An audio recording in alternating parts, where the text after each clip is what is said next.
बच्चों, आज की जो आप अमेजिंग ट्रिक्स को देखेंगे, आपको बहुत सारी प्रॉब्लम से छुटकारा मिलने वाला है।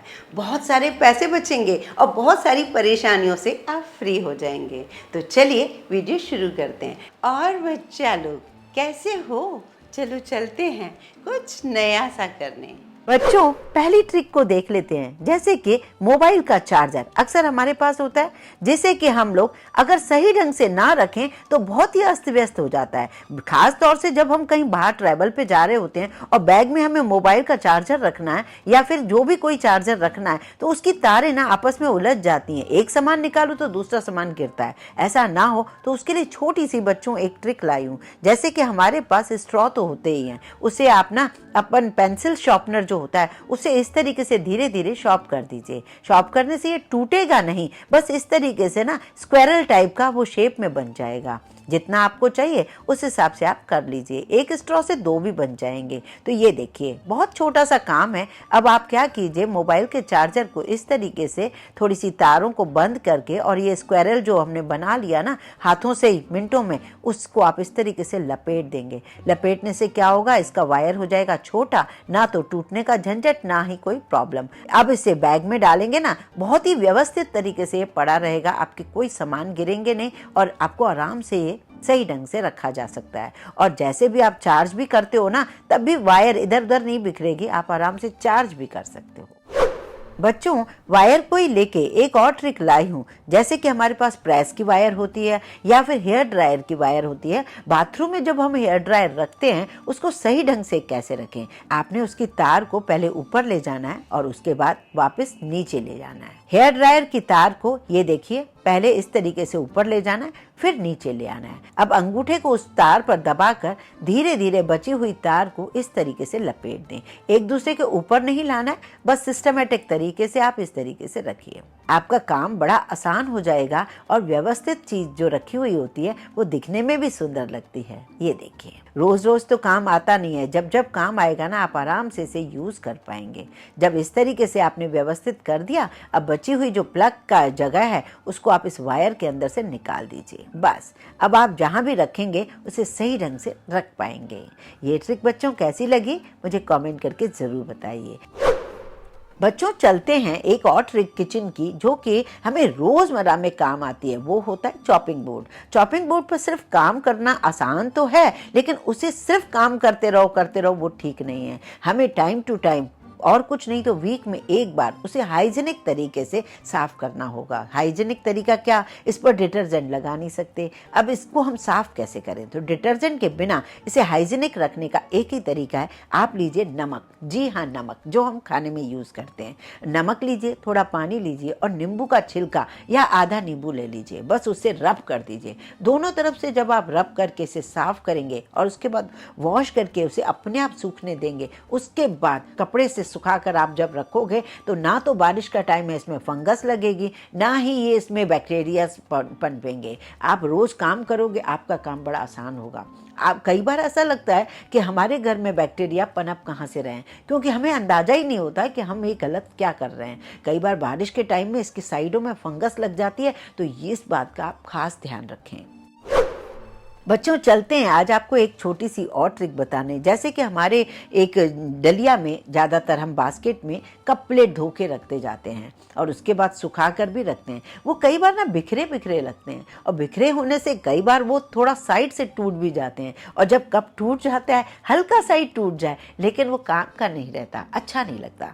तो क्यों ना कप को, प्लेट को इस तरीके से रखें जिससे वो बड़े दिखने में भी सुंदर लगें। मतलब सामने प्लेटफॉर्म पर रखो तब भी बुरे ना लगें और उन्हें ना बिल्कुल गिरने का चांस ही ना हो। तो चलिए छोटी सी ट्रिक को ध्यान से देखिए। मेरे सुनने से अच्छा है आप ध्यान से देखेंगे तो समझ पाएंगे। ये देखिए, 4-4 कप को आप इस तरीके से रख सकते हो और इसी तरीके से अगर आपके पास छोटे कप हैं तो 5 कप भी एक साथ रखे जा सकते हैं। अब आपने जो रखा है और पहले जैसे रखे थे उसमें और इसमें फर्क आ गया ना। आप बास्केट में रखें या प्लेटफॉर्म पे रखें, सही ढंग से ड्रॉवर में रखें, इस तरीके से रखें। अब बारी आती है, जैसे कि मैंने उस दिन जार लिए थे कांच के जार मुझे बड़े पसंद आते हैं। खास तौर से अचार, मुरब्बे या कई चीज़ें, मसाले रखते हैं तो वो ख़राब भी नहीं होते हैं। कांच के जार हाइजीनिक भी होते हैं। और मैं उसका ना ये इस तरीके से जो ये लेबल लगा हुआ होता है ना वो हटाना चाह रही थी। वो कई बार तो बड़ी इजीली निकल जाता है, कई बार बहुत इरिटेट करता है और हम उसे ज़्यादा देर ना गैस पर भी नहीं रख सकते। बहुत ज़्यादा पानी गर्म करेंगे तो उसमें भी टाइम लगेगा, हालांकि उससे भी हो जाता है, कोई इशू नहीं। अगर हेयर ड्रायर है तो इस तरीके से जार का ये जो पेपर है, इसे आप स्टिकर है उसे आप हटा सकते हो। बस कुछ सेकंड के लिए हेयर ड्रायर को चलाइए, ये आराम से निकल जाता है, आपको कोई परेशानी नहीं होगी। अगर नेल से आप इस तरीके से हटाएंगे आपके नेल्स भी खराब होंगे और उससे होगा ये, आपका वो जार ना सही ढंग से अच्छा नहीं लगेगा। या फिर एक और काम होता है, पहले मैंने आपके साथ बताया था, पानी गर्म कर लीजिए और उसमें थोड़ी देर छोड़ दीजिए, हेयर ड्रायर नहीं है, और जब वो सॉफ्ट हो जाएगा उसके बाद ना स्कॉच ब्रश से साफ कर दीजिए, क्योंकि पानी से ना ये लेबल तो हट जाते हैं लेकिन वो जो गम होता है वो लगा रहता है, वो अच्छा नहीं लगता, तो वो उसको भी हटाना बहुत ज़रूरी होता है। हेयर ड्रायर से दोनों काम एक साथ हो जाते हैं।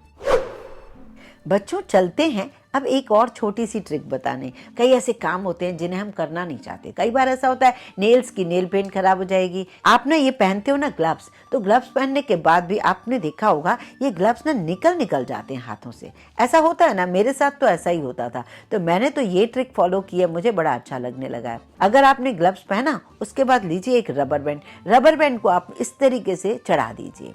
सिर्फ ऊपर चढ़ाते हो ना तभी भी काम नहीं होता। अगर आप इस तरीके से चढ़ाएंगे मतलब थंब के साथ, तो वो बहुत ही बढ़िया तरीके से काम करेगा, वर्क करेगा और आपका हाथ बिल्कुल उस ग्लव से निकलेगा नहीं और आप जो भी उसे साफ करना चाहें ना वो बड़े आराम से हो जाएगा। कहने को बहुत छोटी सी ट्रिक है लेकिन हम लेडीज के लिए बहुत बड़े काम की है। कई बार वॉश बेसिन के नीचे गंदगी होती है, वो भी हमें साफ करनी होती है। सिंक के नीचे गंदगी होती है या फिर बाथरूम की जाली में बहुत सारे बाल होते हैं, उसे निकालना होता है। तो बहुत सारी जो परेशानियां हैं, हमें हाथों से करने में मजा नहीं आता, वो आप इस तरीके से कर सकते हो।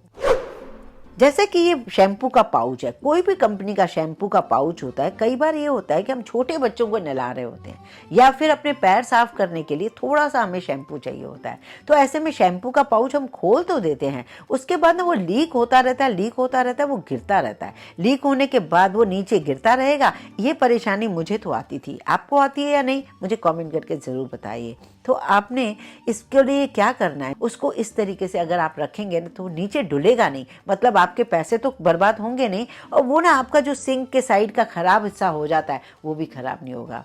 2 आप पिन लीजिए, जो हम कपड़े सुखाने वाली पिन लेते हैं ना, बस उसको इस तरीके से लगाकर आप सामने रख देंगे तो वो पाउच सीधा का सीधा पड़ा रहेगा, डुलेगा नहीं। अब आप जैसे दूसरे टाइम में यूज़ कर सकते हो या खुद यूज़ कर सकते हो तो उसे आराम से यूज़ कर सकते हो। जल्दबाजी में हमसे जो गिर जाता है वो शैम्पू पूरा लीक होके, मतलब शैम्पू तो बर्बाद हुआ सो हुआ, बाथरूम साफ करना और पड़ जाता है या फिर कोई गिर ही जाता है। ये उलझन मेरे साथ होती थी, अब नहीं होती। तो ये ट्रिक आप ज़रूर फॉलो कीजिए।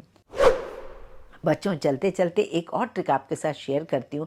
आज मैं आपको बताती हूँ, जैसे कि मेरे किचन में बहुत सारा अलमेरा ऊपर से बने हुए हैं जहाँ मेरा हाथ नहीं पहुँच पाता, स्टूल पे चढ़ना मुझे अच्छा नहीं लगता। ऐसे में मैं क्या करती हूँ, जैसे पुराना वाइपर होता है ना, उसमें कोई अच्छा कपड़ा लगा देती हूँ, जैसे माइक्रोफाइबर का जो होता है ना कपड़ा, या कोई भी कॉटन का कपड़ा लगा देती हूँ, कोई सॉफ्ट सा कपड़ा लगा देती हूँ, स्पंज होता है स्पंज लगा देती हूँ, टाइम टू टाइम चेंज करती रहती हूँ। अब उसमें ना पिने लगा देती हूँ। पिने लगाने से होता क्या है, ये कपड़ा बिल्कुल अच्छे से सेट हो जाता है इस पे। अब आप ना उठा के बस वहीं खड़े खड़े खाली ऊपर से डस्टिंग करते रहोगे ना, सब अलमीरा वगैरह क्लीन हो जाती हैं। बहुत सारी चीज़ों में हमारा हाथ नहीं पहुँच पाता, हम चाहते हैं वहाँ की सफाई बहुत अच्छे से की जाए, वरना डस्ट दिखती है, जाला दिखता है, अच्छा भी नहीं लगता ना। तो इस तरीके से ये तरीका आपको बहुत अच्छा लगेगा, बिना पानी के आप उसकी सफाई कर सकते हो। कई बार ये भी होता है कि फ़ैन को पूरी तरीके से साफ़ नहीं करना है, जस्ट हल्का डस्ट लग गया है या कोई भी ऐसी ऊपर वाली जगह, तो उसको ना बहुत अच्छे से आप लंबाई में पकड़ के साफ़ करते हो। मेरे यहाँ कैमरे वगैरह लगे हैं, वहाँ पर भी जाला लग जाता है ना, तो दिखता ही नहीं है सही ढंग से। तो ये सारी प्रॉब्लम ना आपको ये ठीक करेगा, जो कि आपका पुराना वाइपर है जो किसी काम का नहीं है। हालांकि ये वाइपर अभी चलेगा, पर मेरे पास भी कई बार जो पुराना वाइपर होता है तो मैं इस तरीके से यूज़ करती हूँ। जस्ट मैंने आपको इसका यूज़ बताया है, बाकी आप अपने हिसाब से करिए। वीडियो पसंद आए लाइक ज़रूर करें, ज़्यादा से ज़्यादा शेयर करें फ्रेंड्स और फैमिली को।